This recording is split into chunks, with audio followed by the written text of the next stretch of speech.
నమస్కారం కాలు. మార్కెట్లో వడ్డీ వసూలు చేసుకొచ్చాను. అందులో నీ వాటా ఎంత నొక్కేసావు నాన్న? కాలు, మీ చెప్పుని మీరు సందేహిస్తున్నారు, కానీ ఎక్కడి నుంచో వచ్చిన వాడిని నెత్తున పెట్టుకుని ఊరేగిస్తున్నారు. రేయ్, అక్కడేరా తెలుగోడు వెర్రినాగన్నాన్ని నిరూపించుకునేది. వాడిని వదిలేసి చుట్టకు నిప్పెట్టు. చెప్తున్నానని తప్పుగా అనుకోకండి, వాడు సాధారణమైన వాడు కాదు. దొంగ ఎదవ, జులాయి వెధవ, కిలాడి ఎదవ. ఇలా చూడండి, ఏదో ఒకరోజు మీ డ్రెస్ వేసుకొని మీలాగే చుట్ట వెలిగించి మిమ్మల్ని నా స్టేజ్కి తీసుకురాకుండా వదలడు. జాగ్రత్త.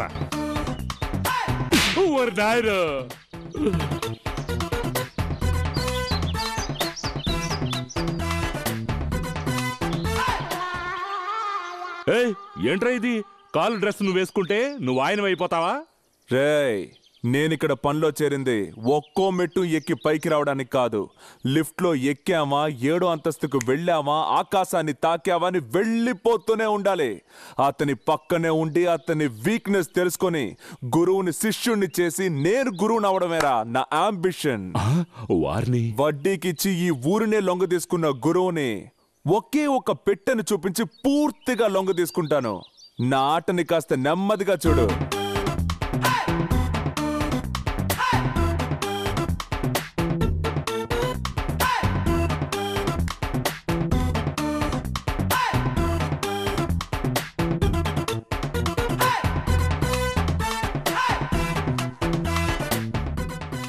గురు, ఈ మంటలాగా నా జీవితంలోకి వచ్చిన మీరే నాకు జంటను కూడా సెటప్ చేసి పెడితే బాగుంటుంది. సెటప్? మిమ్మల్ని బ్రోకర్ పని చేయమలేదు. నాకు తెలీదా?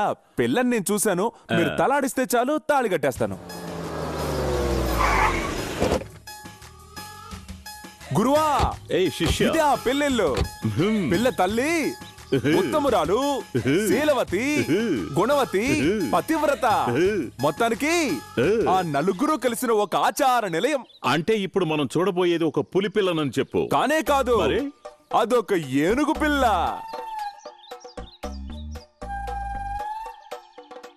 నమస్కారం.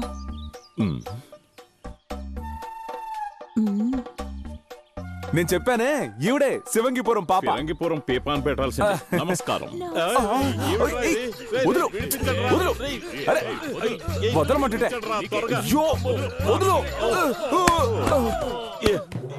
ఏంట్రా ఇది? ప్రారంభంలోనే భూకంపం ఉంది. అదేం లేదు గురు, వీళ్ళింటికి గెస్ట్లు ఎవరైనా కొత్తగా వస్తే గట్టిగా కౌగులించుకొని నమస్కారం పెట్టడం వీళ్ళ కుటుంబ ఆచారం. ఆగిపోతే ఎలా? లోపలికొచ్చి మా కుటుంబాన్ని చూడండి. మంచి కుటుంబమేనా? రండి రండి. జాగ్రత్త పిల్లలు, జాగ్రత్త. ఏంటండి చూస్తుంటే ఇల్లు లాగలేదు, ఏదో ఆడుకునే మైదానంలా ఉంది. జీవితమే ఒక ఆట, అందులో మానవ శరీరం ఒక మైదానం. అందులో ఎవరు ఎప్పుడొచ్చి ఆడుకుని వెళ్తే మనకేంటి? ఎంత చక్కని వేదాంతం చెప్పారు. మీ ఆయన గారు ఎక్కడండి? ఆయన చేతిలో ఆల్బం పట్టుకొని అన్ని వీధిలో తిరుగుతుంటారు. ఆవిడ హస్బెండ్ ఒక ఇంటీరియర్ డిజైనర్ గురు, అందుకే డిజైన్ ఆల్బమ్ తీసుకుని ఎక్కడెక్కడో తిరుగుతూ ఉంటారన్నారు. ఏంటి నిలబెట్టి లోపల తీసుకుని? అమ్మాయిని రమ్మనండి. లోకనాయకి. గురు, పిల్లని రమ్మని దీపాన్ని ఆర్పేశారేంటి? వచ్చేది సంసారపక్షమైన పిల్లయితే ఒక ఒత్తి ఆరిపోవడం చూసి ఎంతో బాధపడుతుంది. వెంటనే అగ్గిపుల్ల గీసి వెలిగిస్తుంది. దాన్ని బట్టి ఆ పిల్ల ఎటువంటిదో కనిపెట్టచ్చు. గురు, కుటుంబం గురించి ఇంత కరెక్ట్ గా చెప్తున్నారే, మీరు సెకండ్ మ్యారేజ్ ఎందుకు చేసుకోలేదు? నువ్వు 10వ అంతస్తు నుంచి దూకితే ఏమవుతావు? చేస్తాను. అందుకని ఒకసారి దూకి చూపించగలవా? This is like that. పెళ్ళొస్తోంది.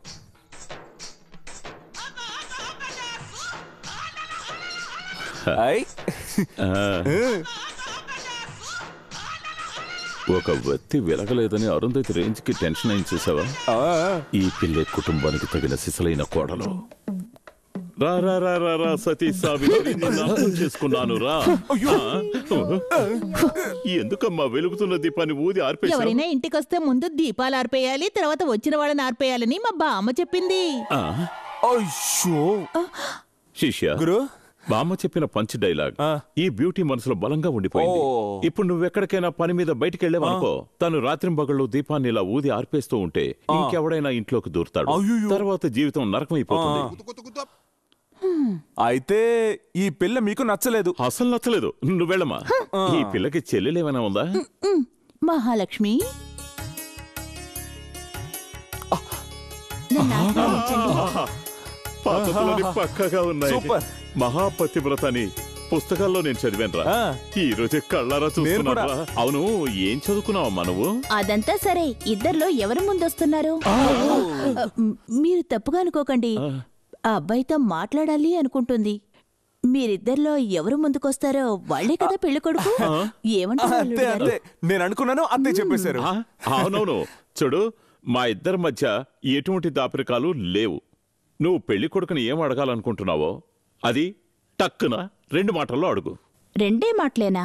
2 మాటలు. ఎంతిస్తారు? ఎప్పుడు పంపిస్తారు? ఏంట్రా ఇది మెంటల్ కుటుంబంలో ఉంది? పదండ్రా వెళ్ళిపోదాం. ఛే, డర్టీ ఫ్యామిలీ. పదరా వెళ్ళిపోదాం. ఆగండి ఆగండి, 3వ కూతురుంది. తను పుట్టింది చిలకలూరిపేట అగ్రహారంలో. తను జగత్కిలాడి. తన నాగస్వరానికి లొంగని పామే ఉండదు. హడావుడిగా వెళ్తున్నారు. ఆ రోజు నువ్వు చెప్పిందేరా కరెక్ట్. ఏంటి? లాయర్ నోటీస్ పంపించే లెవెల్కి ఎదిగింది. ఏంటి? అందుకే మా నాన్నని పంపించి దాన్ని లేపేయమన్నాను. గురు, ఆ రోజు టపాసుల ఫ్యాక్టరీని మీరు తగలబెట్టినప్పుడు తను మీ శత్రువు అనుకున్నాను. ఆ తర్వాత గుడి దగ్గర కొట్టు పెట్టిందే